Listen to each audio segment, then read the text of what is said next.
Shalom. Bien-aimés dans le Seigneur, nous sommes dans le processus de clôture de l'opération Action Solidarité envers notre sœur Dopé de Lomé. Et plusieurs m'ont avisé comme quoi le numéro est injoignable. Toutefois, je vous confirme que vous pouvez envoyer vos dons directement sur ce numéro sans crainte. S'il le faut, envoyez-moi une capture ou le message de réception. Cela suffira pour le compte. Soyez bénis. Je rappelle que les numéros s'afficheront d'ici lundi et après ce serait la fin. À tous les niveaux, nous ferons un bilan général et clair sur toutes les plateformes pour montrer notre sérieux. Amen. Je termine notre émission sur le thème « L'enfer existe-t-il » Ce que je pouvais ajouter ce soir est que l'enfer existe et ne comptez pas sur l'amour de Dieu pour vous soulager en enfer.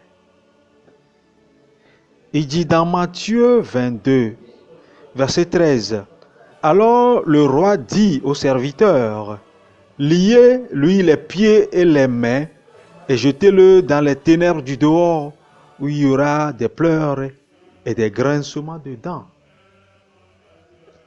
Le discours le plus gentil, le discours d'amour, le discours de compassion, le discours de tendresse de Dieu est celui-là que vous écoutez de la part de ses envoyés.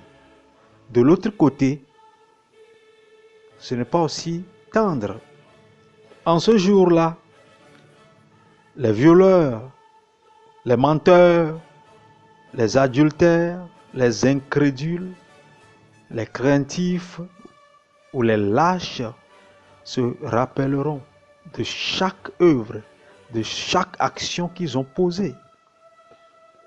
Vous vous souviendrez de mon message ou d'autres messages de ce genre que les pasteurs et les prêtres vous ont enseignés. Vous vous rendrez compte de chaque acte que vous avez posé.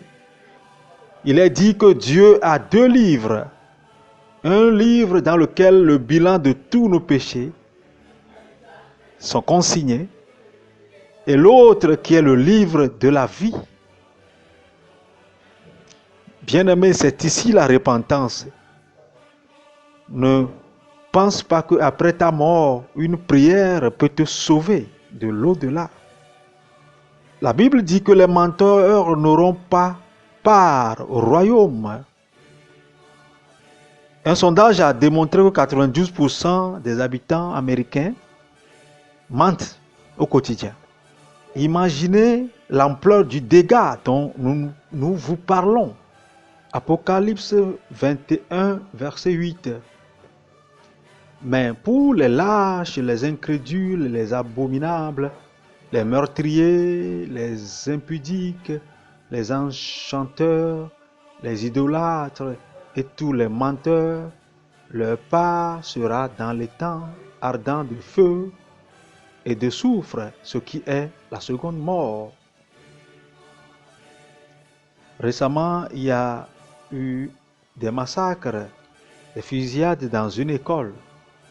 Et un journaliste posait la question à la fille d'un grand homme de Dieu. Et il demandait à la fille comment Dieu a pu laisser faire une telle chose. Et elle a répondu, c'est parce que vous avez sorti Dieu des programmes scolaires, de vos écoles, des institutions. Comment peut-il encore vous protéger? Il est temps d'intégrer Dieu dans ta vie. Toi qui fréquentes une église, mais continue dans l'impudicité, la vie de soulard et de raisonnement, 1 minute de repentance peut te sauver de l'enfer. C'est un véritable lieu de tourment.